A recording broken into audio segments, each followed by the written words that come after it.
Bonjour à tous, bienvenue au webinaire de présentation, donc le deuxième sur l'optimisation des opérations de contrôle des marchandises au niveau du scanner. Donc, je profite de ce moment pour vous dire que vous êtes broadcasté sur la plateforme en live, mais aussi que la version anglaise sera rajoutée à la plateforme dans la fin de journée. Comme ça, vous aurez la possibilité de voir et revoir ce webinaire. Je vous invite aussi, si vous êtes anglophone, à aller choisir la langue de ce webinaire qui est traduit simultanément en anglais. Donc, vous avez dans le bas de votre écran, cliquer sur la map monde pour pouvoir choisir la version anglaise pour pouvoir suivre avec nous le webinaire. Donc, pour aller plus dans les détails, aujourd'hui, nous allons représenter le challenge de manière un peu plus brève que le premier webinaire. Nous allons rappeler les objectifs, présenter les datas du challenge et enfin répondre à toutes les questions des participants. Je vous invite du coup à utiliser l'onglet questions et réponses pour pouvoir poser vos questions. Nous y répondrons juste après la présentation. Je vais demander à Madame Zineb Choufani, chef du département développement et régulation à l'Agence nationale des ports, à l'ANP, de me rejoindre pour pouvoir ouvrir ce webinaire et nous en dire un peu plus sur le challenge. Bienvenue à vous, Madame Choufani. Merci, Madame. Très ravie d'être parmi vous au niveau de ce challenge. Et je souhaite tout d'abord une très bonne année, et pleine de santé, de succès et de réussite pour l'ensemble des participants et pour tout le monde, des usagers du port et tout le monde ici présent, aussi bien les challengers qui vont nous accompagner à innover pour résoudre un petit peu cette problématique. Alors, après le lancement officiel du challenge d'optimisation des opérations de contrôle des marchandises au niveau du scanner, on se retrouve aujourd'hui à travers ce webinaire essentiellement pour rappeler les objectifs de ce challenge et qui en fait revêt une importance cruciale pour le port et ses usagers, et dont les retombées permettront une réduction notable des délais d'attente et une meilleure optimisation du déroulement des contrôles via les scanners. Alors, pour rappel, le passage au scanner est obligatoire pour l'ensemble des conteneurs pleins destinés à l'export et un échantillon réduit des conteneurs à l'import aussi, il fait l'objet de passage au scanner. Alors, le port de Casablanca, il dispose de 5 scanners, dont 4 sont mis en place par l'Agence nationale des ports, et ils sont à la disposition des services de la douane, et un autre est mis en place par le concessionnaire TC3PC. Alors, pour rappeler un petit peu l'ordre du jour de ce challenge, on va présenter essentiellement les datas et un petit peu les objectifs de qu'est-ce qu'on vise par cette optimisation.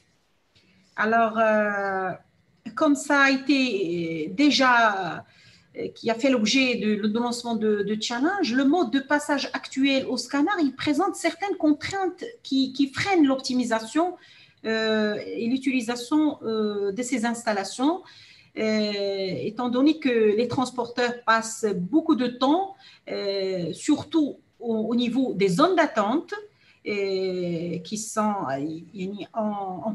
qui viennent, ces zones qui sont aménagées devant les foyers de passage au scanner, sauf pour le TC3, et c'est un peu fluide. Hein. Il y a un accès qui est directement au terminal.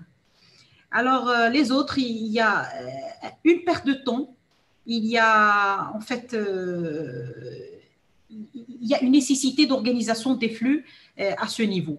Et ce qu'on vise aussi, c'est à travers ce challenge, c'est d'avoir une solution intégrée qui permet en fait qui serait au service des usagers du port, essentiellement les exportateurs, les transporteurs, les importateurs, en fait, pour qu'ils passent avec une fluidité de passage. Alors, pour enchaîner, je céderai directement la parole à Monsieur Fertout pour compléter sur ce point. Merci, Madame Choufeni. Donc, ça fait un plaisir de retrouver les différents participants à ce challenge. Et notre webinaire d'aujourd'hui sera l'occasion d'avoir un échange sur les questions qui ne sont pas claires pour les participants. Ça serait l'occasion d'en discuter. Donc, il convient de rappeler que la problématique du port concernant les scanners, c'est que le port enregistre des arrivées massives des camions dans des plages horaires déterminées, ce qui crée des goulots d'étranglement au niveau des files d'attente des camions, parce que il y a des files d'attente dédiées aux scanners et ces arrivées massives dans des plages horaires déterminées créent des files d'attente, des fois ça dépend des périodes, des fois importantes. Et avec l'absence d'un système intelligent qui permet la gestion et l'aiguillage des flux, ça peut créer des retards pour les opérations de passage au scanner. Donc, une optimisation de ces opérations de contrôle permettra de mieux fluidifier le passage portuaire et va faciliter les opérations pour les transporteurs et les exportateurs qui sont bien sûr les principaux acteurs touchés par ces opérations de passage au scanner. Et c'est la population qu'on cible pour lui faciliter le passage au port par une réduction du temps de passage entre l'entrée du port jusqu'à jusqu'à la livraison du conteneur au terminal à conteneur. Et bien sûr, entre ces deux points A et B, ça veut dire l'entrée du port jusqu'à la livraison du conteneur à la terminal, il y a bien évidemment le passage au scanner qui reste l'opération la plus importante en termes de durée de passage au port. Donc, pour notre vision, c'est pour qu'il y ait une meilleure optimisation des opérations de contrôle. Il serait très envisageable de mettre une solution intelligente qui permet un aiguillage des flux depuis l'entrée au port jusqu'à l'affectation des camions par scanner, selon les capacités d'accueil de chaque scanner, le temps de travail de chaque scanner, et bien sûr le terminal auquel est destiné le conteneur qui passe au scanner. Bien évidemment, le système doit prendre en considération les pannes ou les arrêts qui peuvent être enregistrés au niveau de ces scanners. Donc, je rejoins ce qui a été présenté par Mme Choufeni et je rappelle que les objectifs attendus de ce projet sont un partage de l'information avec les différentes parties prenantes dans les opérations de contrôle, à savoir les services de la douane, bien l'ANP, les terminaux à conteneurs et bien sûr les transporteurs et les exportateurs pour leur permettre une meilleure planification de leurs opérations portuaires. Aussi, à travers les informations qui seront enregistrées et scannées via la solution, il sera intéressant de se baser sur ces informations à travers la big data pour la prévision des flux sur une période déterminée ou pour pouvoir exploiter la donnée afin de mettre en place les dispositions qui s'imposent s'il y a un pic exceptionnel à prévoir, s'il y a des opérations d'entretien ou de maintenance à prévoir. Par exemple, si on prévoit des opérations de maintenance ou d'entretien d'un scanner, si on a le choix de choisir la période de maintenance, on peut se baser sur les prévisions pour choisir la période où il y a moins de flux pour arrêter un scanner ou deux pour les opérations de maintenance. Donc, on aura ces informations sont très importantes pour le suivi des scanners et notamment pour la maintenance ou l'entretien, entre autres. Donc ce rappel très, très bref était pour rappeler les objectifs de ce challenge. Et je vais céder la parole au représentant de NUCTEC pour nous présenter les spécificités des scanners qui sont mis en place au port de Casablanca. Merci.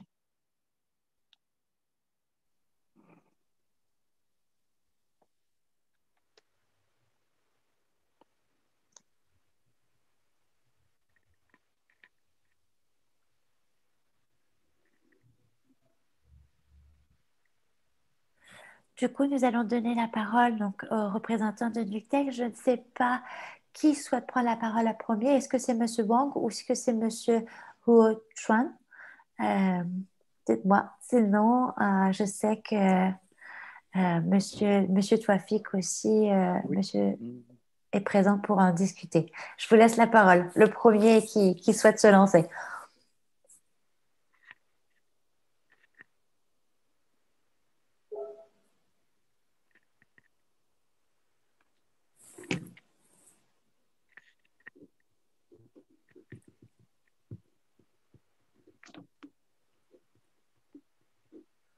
Monsieur Wang, peut-être?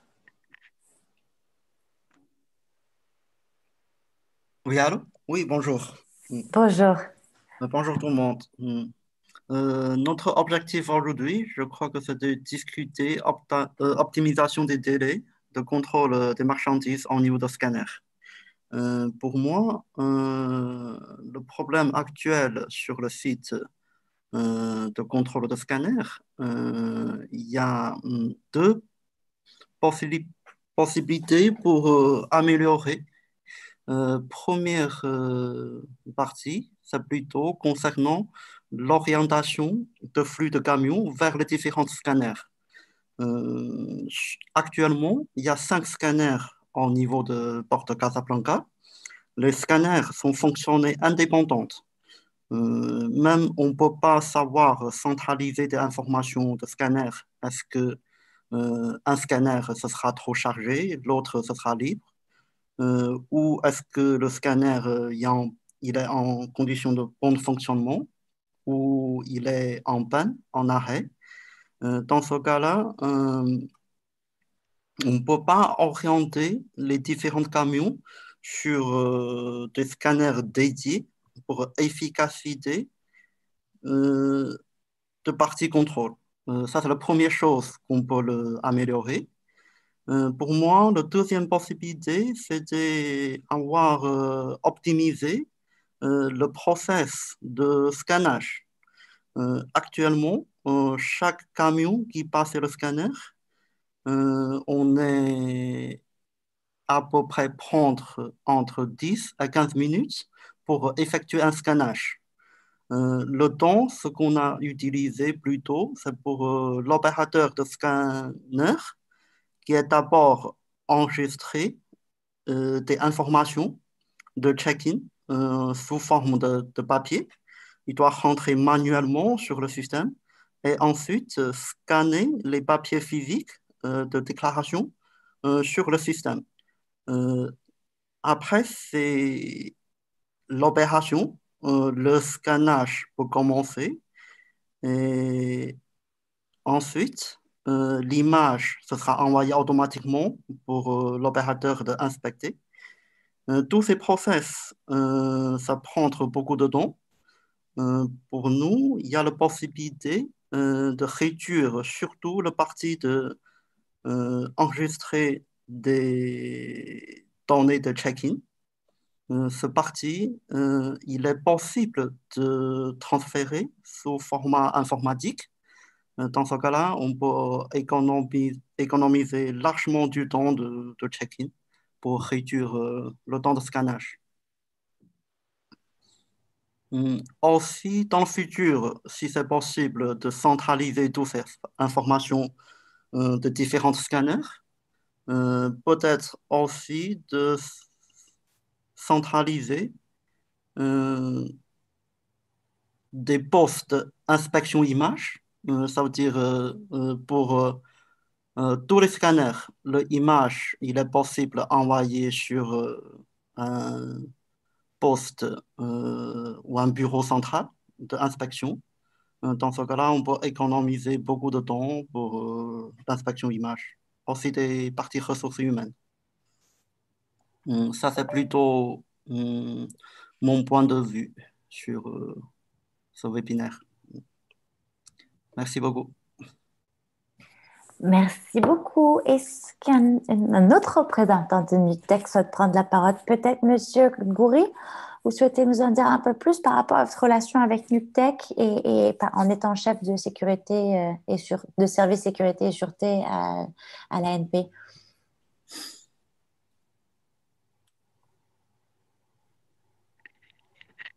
Oui, bonjour à tous. C'est M. Droury, chef de service sécurité et sûreté à la direction de police portière et réglementation.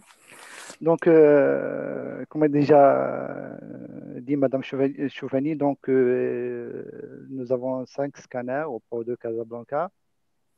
4 se sont gérés par l'ANP et une au TC3PC. La possibilité, c'est que ce sont les mêmes scanners, donc les mêmes types de scanners, des scanners NUCTEC. Il y en a 4 scanners relocalisables et un scanner mobile. Donc, j'ajouterai pas beaucoup de choses parce que M. Wong a presque dit concernant le temps de passage du camion par chaque scanner. Et j'ajouterai autre chose qui peut, donc pour les participants, donc que chaque scanner peut donc,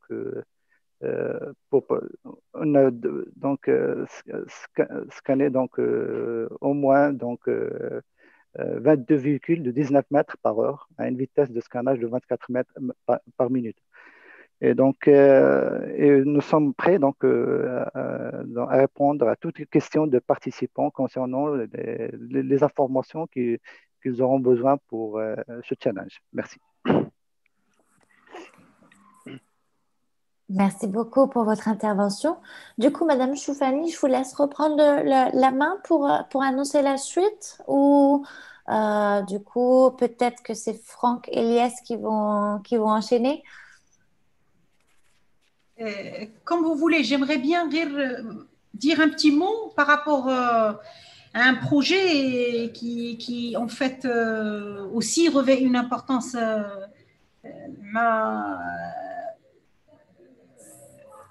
louable ou bien crucial, c'est celui du préavis à l'export. Alors, ce projet, en fait, il vise la facilitation pour et l'anticipation pour le flux de l'export, mais malheureusement, les objectifs escomptés à travers ce projet ne sont pas atteints parce que le flux, une fois il est à la porte du port, il passe plus de temps à attendre le passage au scanner. Alors, il y a en quelque sorte, la performance n'est pas au rendez-vous. Il y a, via la plateforme Portnet, il offre cette possibilité d'avoir l'anticipation, l'organisation, tout ce que vous voulez en termes de qualité de service, d'information pour le passage au port, mais une fois vous êtes à l'accès, vous allez attendre parce qu'il n'y a pas un système intégré qui prend en charge le timing tout au long de ce passage. C'est brièvement, en fait, le passage au niveau de l'optimisation des délais au niveau du contrôle de scanner, c'est en fait un bout qui nous amène à ne pas avoir les objectifs escomptés sur d'autres projets qui sont en parallèle et par lesquels on vise essentiellement la facilitation du passage au port et l'optimisation des délais de transit time pour l'ensemble des flux. Voilà, madame. S'il y a d'autres interventions, peut-être monsieur Inès, il veut ajouter un mot sur ça?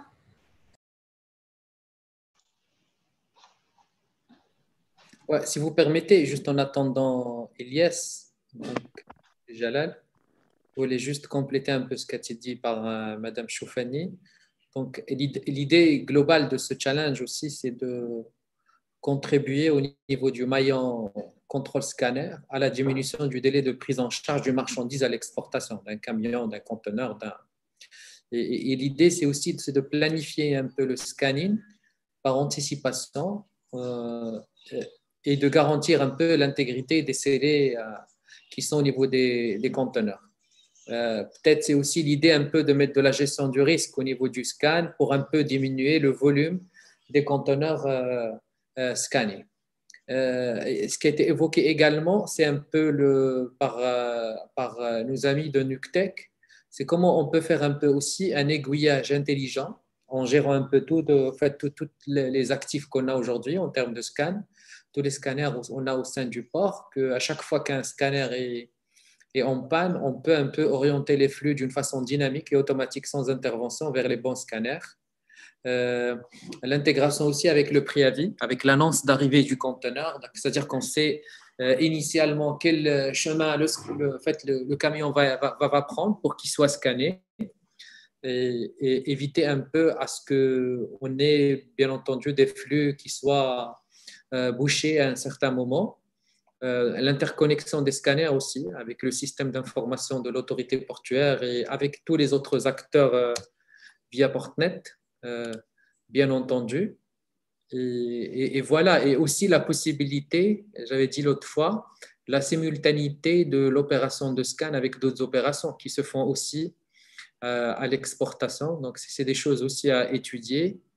Et l'idée, c'est que ce délai de passage par les scanners soit le plus court possible, soit même l'éviter, justement. Et ça, il n'y a pas de formule magique. Il y a l'anticipation, il y a la planification, il y a le lissage sur toute la journée, parce que les opérations de passage par scanner vont être faites à partir entre 10 heures et 14 heures. Et après, le flux va baisser énormément. Donc, en instituant une prise de rendez-vous, on peut avoir des contrôles de scanner 24 sur 24 avec une planification, avec des slots. Et ça va aider énormément. C'est ça un peu les idées autour de cette opération. Et ça rejoint parfaitement le projet de gestion des flux et le projet e-port que Ilyes va peut-être compléter. Il va en parler un peu. Merci beaucoup. Oui, tout à fait. Donc, bonjour à tout le monde. À vrai dire, la majorité du challenge a été présentée déjà. Peut-être que tout simplement rajouter aux participants qu'il y a un projet e-port qui en ce moment qui va déboucher sur une identification électronique du chauffeur, une identification électronique du camion dès l'entrée au port. Donc, ça veut dire que le moment qu'un camion se présente au port, on a le couple chauffeur et camion qui sont électroniquement identifiés et échangés sur la plateforme du guichet unique, Portnet. Il y a aussi l'autre initiative des préavis de l'export qui devrait être prise en charge ou que j'encouragerais de prendre en charge puisque c'est une information en amont. Et l'idée, c'est une gestion de flux, une gestion dynamique des flux et des charges de travail par rapport au scanner. Donc, on simplifie un petit peu le challenge, c'est utiliser les principes de distribution des flux et les principes de distribution de trafic afin d'équilibrer les charges de travail. Il faudrait aussi penser à un système d'aplatir, comme M. Benhayoun vient de dire, d'aplatir et de lisser les flux, peut-être avec un système soit de rendez-vous, soit de quotas, afin de pouvoir répondre à la demande actuelle. Donc voilà, ma intervention est plutôt courte et simplifiée. Ceci dit, moi je suis là pour essayer de voir si on peut répondre de plus aux questions. Il y avait plusieurs questions de la part des candidats avec lesquels je me suis entretenu sur le principe et sur le nombre de scanners. Peut-être il est souhaitable de mettre sur écran et de partager dans la liste des documents une carte géographique avec la position des scanners et la position des portes. Moi, je l'ai fait déjà. Si vous voulez, je peux le repartager afin que les participants puissent prendre une copie de ça. Sinon, on la met sur le répositoire des documents. Oui, en effet, si vous pouvez le partager, ça serait très pertinent pour les participants pour leur donner un peu plus de visibilité. Donc, si vous pouvez nous partager le document, on le mettra dans les ressources partagées des participants. Donc, c'est une carte toute simplifiée où on a dépicté les scanners. Il y en a 5. Et les entrées du port, l'entrée 1, l'entrée 3, 4, 5 et 6, et l'emplacement des scanners. Donc, c'est aussi pour donner une idée sur le flux des camions et comment une distribution puisse se faire. Très bien. Donc, du coup, ces slides, vous pourrez les mettre à disposition des participants? Vous les avez peut-être déjà mises à disposition? Je les ai déjà mis avec les participants avec lesquels je me suis entretenu. Je leur ai dit, prenez la liberté de faire des captures d'écran, mais je n'ai pas partagé par fichier puisque je n'ai pas le moyen de le faire. D'accord. Alors, si vous voulez, vous pouvez me l'envoyer par PDF ou PowerPoint et D'accord, ça marche. je pourrais le partager et le mettre dans les ressources. Avec plaisir, il n'y a pas de souci. Est-ce que, Franck, vous souhaitez ajouter quelque chose par rapport à ça? Sinon, je vous propose de passer directement aux questions-réponses des participants, parce que je vois qu'il y en a déjà un certain nombre. Donc, du coup, je vais peut-être juste résumer. Je pense que les collègues ont très bien donné un aperçu de la situation. Donc, selon moi, il y a trois niveaux du problème. Le premier, ce qui a été dit, que donc les camions n'arrivent pas bien distribués ni dans le temps ni géographiquement. Donc ça, c'est le premier problème à résoudre, éventuellement donc avec des rendez-vous pour le temps, avec une attribution à un certain scanner, éventuellement pour la géographie. Donc ça, c'est le premier problème. Essayer de distribuer bien les camions le long de la journée et sur les 5 scanners. Deuxième chose, c'est donc le scanning même, donc l'identification du moyen de transport, la connexion aux documents douaniers, au préavis de l'export, etc. Donc bien l'identification complète. Il inclut donc le scanning même, qui pour l'instant est un scanning donc statique. Il existe déjà maintenant des installations de scanning qui sont dynamiques, où le camion peut rouler lentement à travers d'une sorte de tunnel virtuel, et ça avance bien les choses. Ça pourrait être une partie de la solution, mais je dois tout de suite dire que selon nos calculs, les 5 scanners qui sont présents peuvent bien digérer le trafic qu'il y a. La seule chose, donc, comme j'ai dit, que c'est pas bien distribué. Et peut-être dernière chose que je voudrais dire, c'est l'interprétation du résultat. J'ai compris que de temps en temps aussi cela prend un certain temps et que l'interprétation est faite sur place. Donc il y a 5 endroits où l'interprétation est faite. Donc s'il y a quelqu'un qui est absent, qui doit s'absenter pour une urgence ou quelque chose, ça peut créer des retards éventuellement. Donc un local central où les images arrivent de façon électronique centralement. Il y a une équipe qui pourrait le suivre pendant la longueur de la journée, pourrait éviter donc qu'il y a des arrêts pour des absences des gens. Ça, c'est un peu donc ce que j'ai voulu dire. En général, les différents moyens d'améliorer la situation. Et j'ai vu dans les 13 projets qui sont déjà annoncés sur le site web que plusieurs adressent un ou plusieurs de ces aspects que nous venons de vous présenter. Merci beaucoup. Merci beaucoup, Franck. Du coup, je vous propose d'aller dans la partie Q&A et je vais vous les lire et je vous laisserai à tour de rôle pouvoir y répondre en fonction de votre expertise. Il y en a une où Jalal Belayoun ne nous a pas attendu puisqu'il a déjà la réponse. C'était: avec quelle fréquence Portnet communique avec le système douanier Badr? Donc, je vois que monsieur Belayoun a déjà répondu. Donc, les deux systèmes communiquent en continu, temps réel, pratiquement via EDI Web Service. Voilà. Je ne sais pas si monsieur Belayoun, vous souhaitez compléter de manière orale pour que tout le monde ait un peu plus d'informations. En fait, les systèmes sont interfacés, ils sont complètement intégrés, à l'instar d'autres systèmes comme celui de l'ANP ou d'autres acteurs de la communauté. Pratiquement tous les systèmes sont interfacés à Portnet et communiquent par EDI, Web Service, etc. Les systèmes des opérateurs de manutention tels que Marsa Maroc, Somaport et les autres. Et ça, c'est un vrai atout. Donc, comme on l'a toujours dit, il n'y a pas besoin d'imaginer des communications parce que la communication existe déjà entre les différents systèmes du port. C'est plus facile un peu d'échanger des données. Et ce que je voulais dire aussi, c'est qu'en parallèle à cette question, c'est qu'il y a une étude, M. Harraq, on a parlé la dernière fois, des flux qui a été faite au niveau du port de Casablanca. Peut-être Mme Choufani pourrait dire un mot. Et est-ce qu'il y a des données autour de ça qui peuvent être partagées? Comment un peu la circulation des flux est imaginée dans l'avenir proche au niveau du port de Casablanca? Ça, c'est vraiment intimement lié au passage par les scanners et tous les points de contrôle qu'un transporteur va passer avant que la marchandise rentre dans le terminal et soit exportée.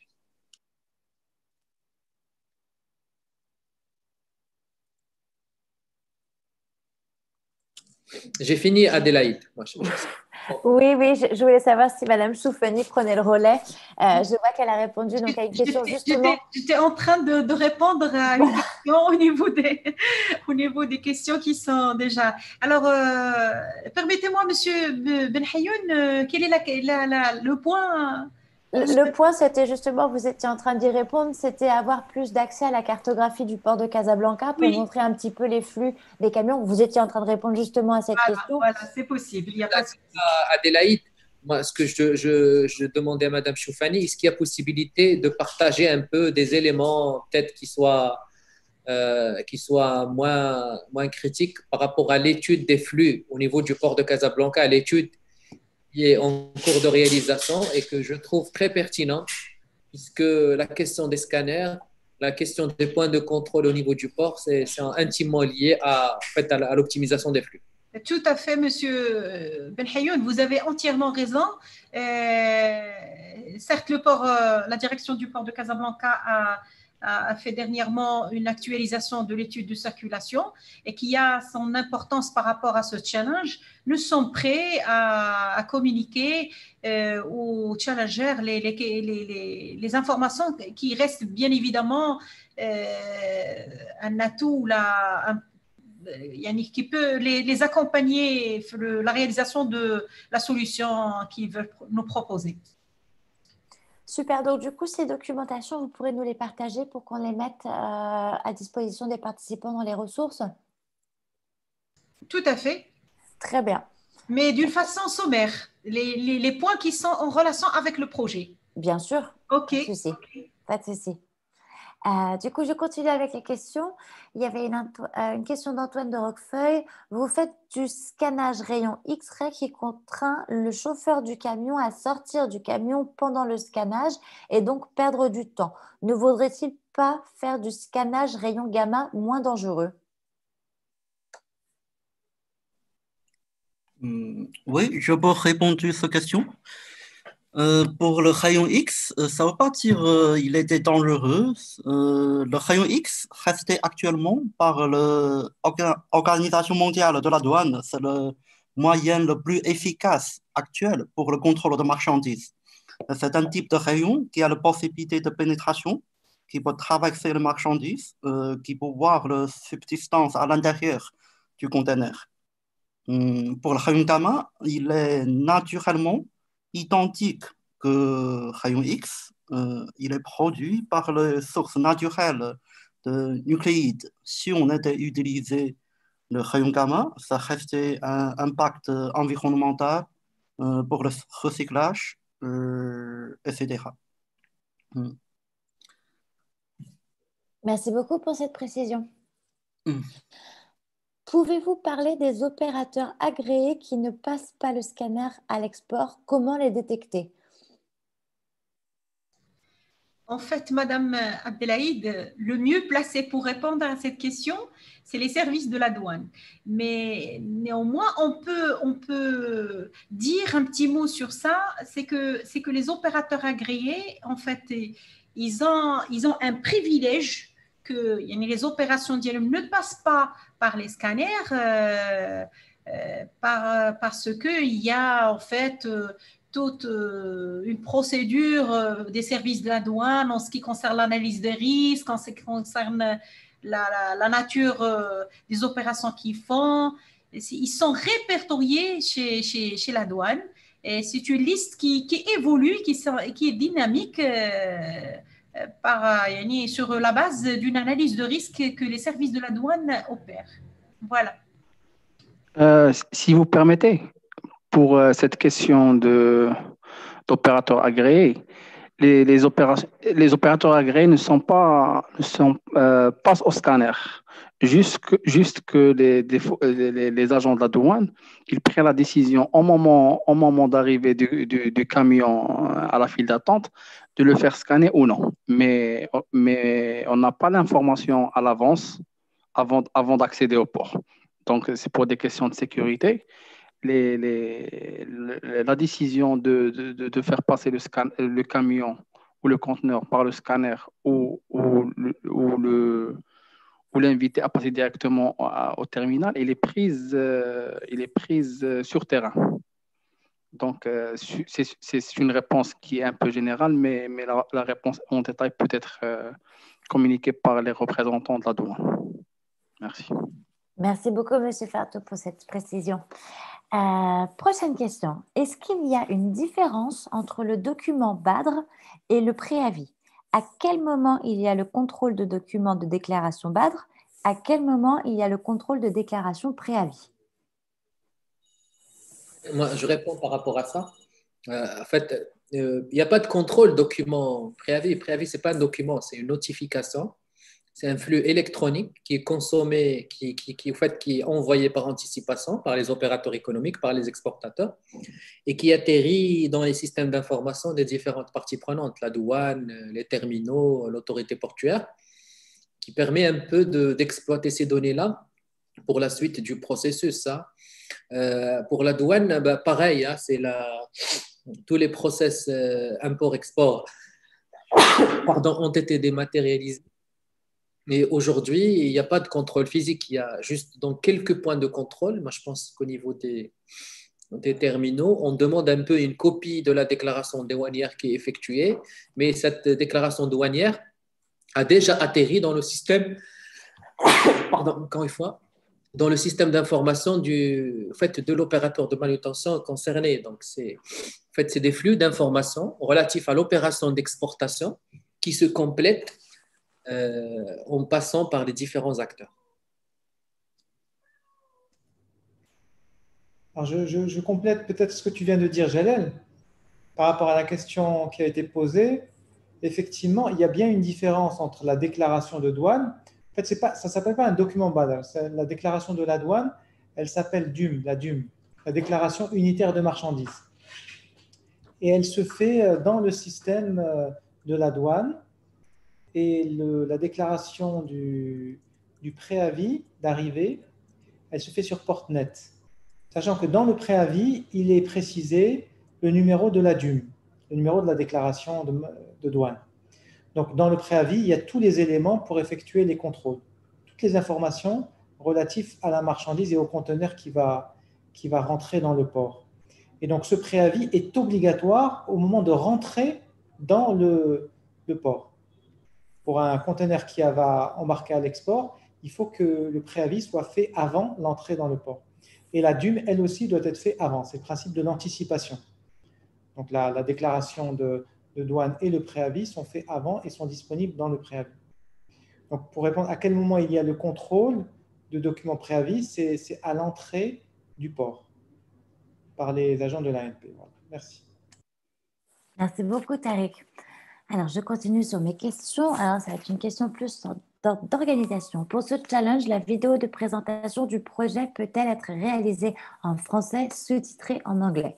Là, du coup, je vais me permettre de répondre en disant que c'est parfait, ce format, donc en français, sans problème, et sous-titré en anglais pour que tout le monde puisse avoir accès à l'information, même les participants qui vont vous suivre et vous écouter lors de votre présentation du projet. Voilà, Dimitri. Donc, j'enchaîne sur la prochaine question. Est-ce que le bulletin de réception est la même chose que le document préavis? Je vois que M. Penayoun est en train de répondre par écrit. Peut-être qu'il peut répondre à l'oral. Tout à fait, Adélaïde. En fait, techniquement, c'est le même contenu, c'est les mêmes informations qui sont dans le préavis, qui figurent un peu sur le bulletin de réception qui est manuel aujourd'hui, qui est exigé par les opérateurs de manutention. On est en train de travailler avec les opérateurs de manutention, avec l'ANP, pour supprimer ce document-là qui est exigé, qui figure au niveau du règlement d'exploitation du port, et le remplacer par les flux qui atterrissent déjà chez les terminaux. C'est ça un peu l'objectif, c'est de supprimer ce document puisque le contenu est déjà reçu au niveau du terminal et d'avoir juste l'accusé de réception du terminal, le fait, c'est le cachet qu'ils vont mettre au niveau du bulletin de réception. Merci beaucoup pour cette précision. Du coup, je continue avec les questions. Comment automatiser les scanners pour contrôler les documents pour que chaque dédouanement soit direct au lieu de rester dans toutes les frontières?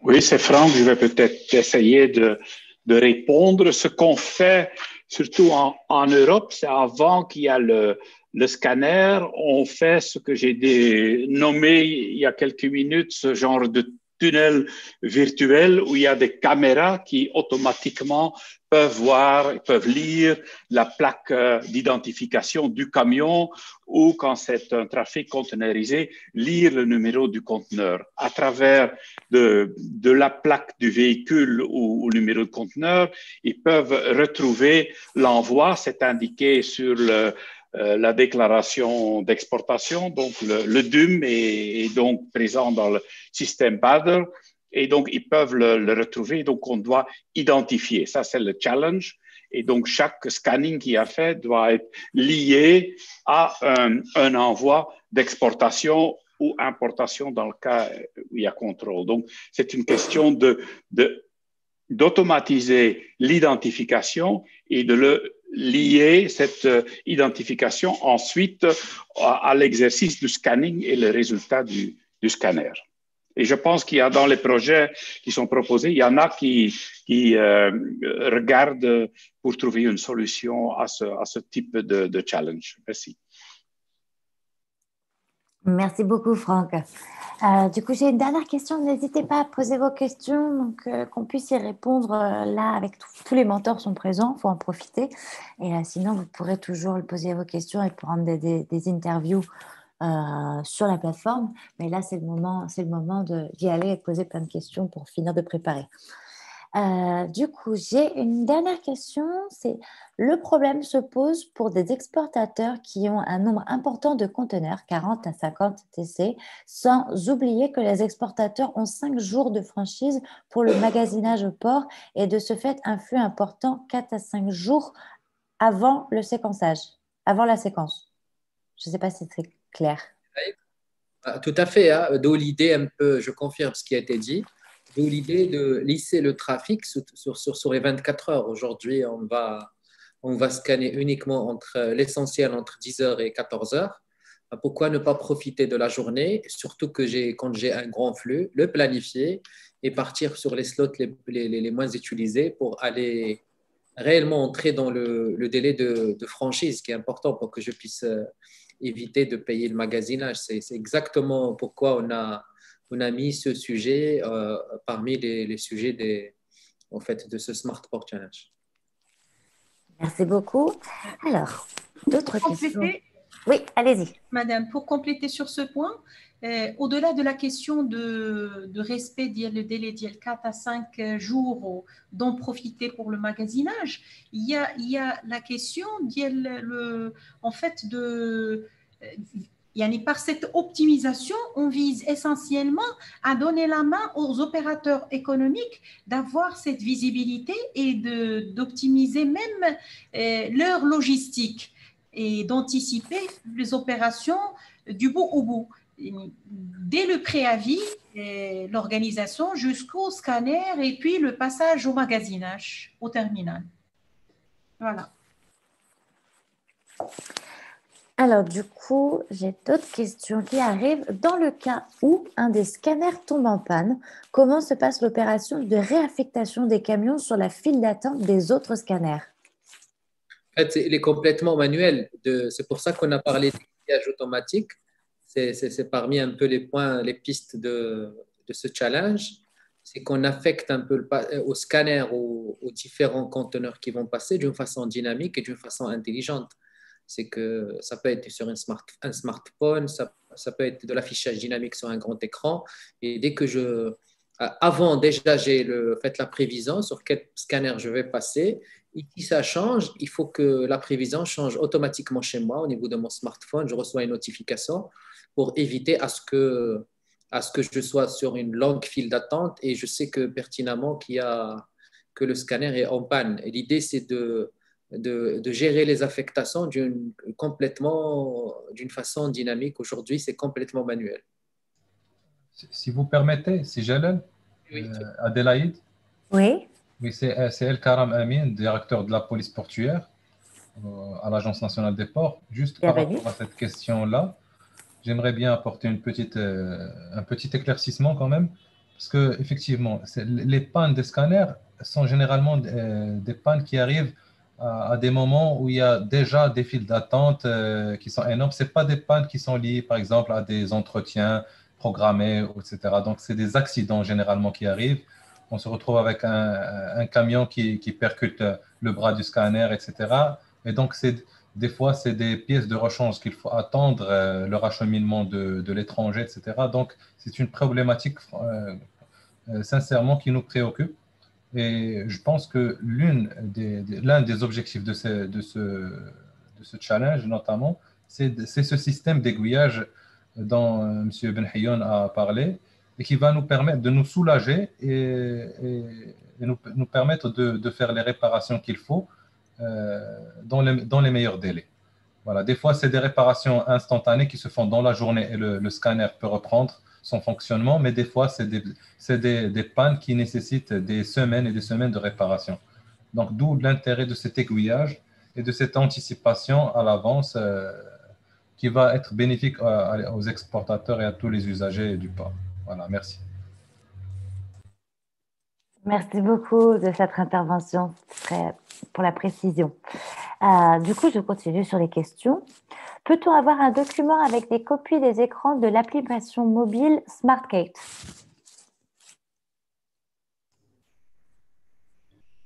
Là, je vais répondre puisque ça concerne l'application SmartGate. Il n'y a pas de problème. Bien sûr, on peut avoir des copies d'écran de l'application SmartGate. Pas de souci. On va les mettre à disposition sur le Drive. Super, merci beaucoup. Alors, autre question. J'en avais une qui était sur le chat, qui était: peut-on avoir un système de rendez-vous pour éviter des files d'attente au scanner?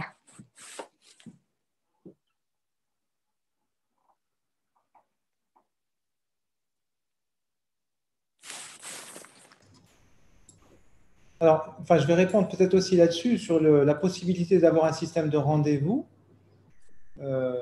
Effectivement, ça fait partie des possibilités, c'est d'offrir le fait de pouvoir anticiper sur l'arrivée du scanner et pouvoir prendre un rendez-vous sur le scanner en fonction d'une tranche horaire, par exemple. Donc ça, c'est ouvert en fait à la réflexion. Tout est ouvert, tout est possible. Je pense que c'est aux participants de réfléchir un peu à cette question. C'est comment organiser le flux des camions et des scanners. Voilà. Je ne sais pas si je réponds bien à la question. Mais bon. En d'autres mots, c'est une piste à creuser et qu'il est dans la bonne direction. On va dire ça comme ça. Je vais continuer sur les questions. Bonjour, est-ce que les mentors de ce challenge pourront ajouter des nouveaux créneaux pour qu'on puisse échanger avec eux pour avoir plus de disponibilité? Ça, c'est pour vous, messieurs, dames mentors sur la plateforme.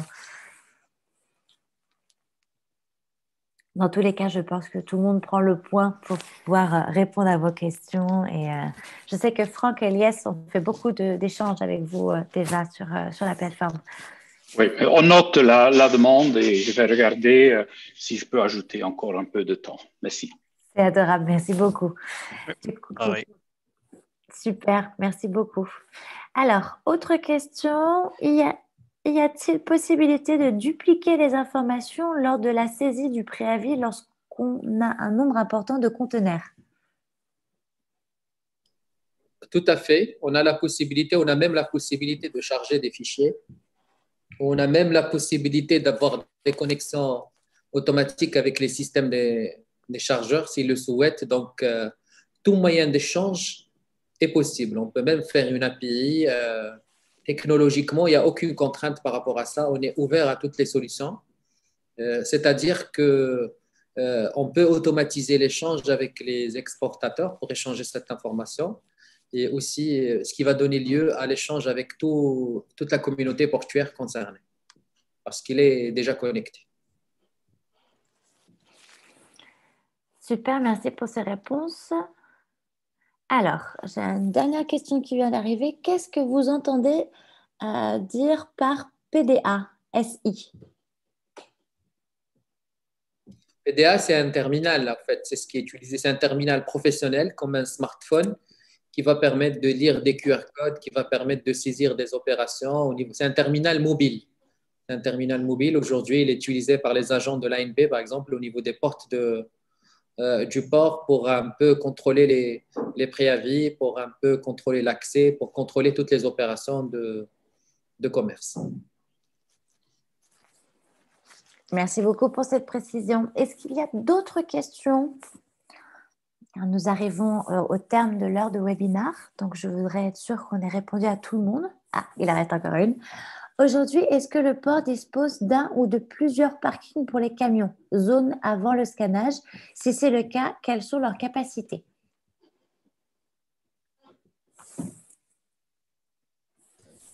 Bon, effectivement, le port, il dispose des zones d'attente qui sont adjacentes le passage au scanner et qui ont des capacités un peu variantes. Il varie. Celui qui est la porte 6, il diffère des autres. Nous pouvons communiquer là-dessus aux précisions leur capacité en coordination avec les services infrastructures. Nous allons communiquer par la suite les données sur la capacité des camions et le nombre de parkings qu'on dispose. Avec la cartographie, bien évidemment. Merci. C'est super. Merci beaucoup, Madame Choufani. Écoutez, je crois qu'il n'y a plus d'autres questions.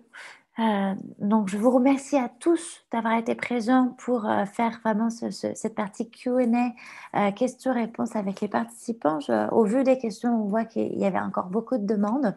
Donc, n'hésitez pas sur la plateforme à solliciter les mentors pour poser vos questions et à nous dire si vous avez d'autres besoins en termes de ressources. Donc, nous allons faire en sorte que les ressources soient mises rapidement sur le Drive et elles vous seront partagées. On vous tiendra informé une fois que ce sera ajouté. Merci à tous. Merci aux mentors pour votre présence et pour vos explications. Et à très vite. Bon courage pour le challenge. Merci beaucoup. Au revoir à tout le monde. Merci Adélaïde. Au revoir. Au revoir à tous. Merci, au revoir.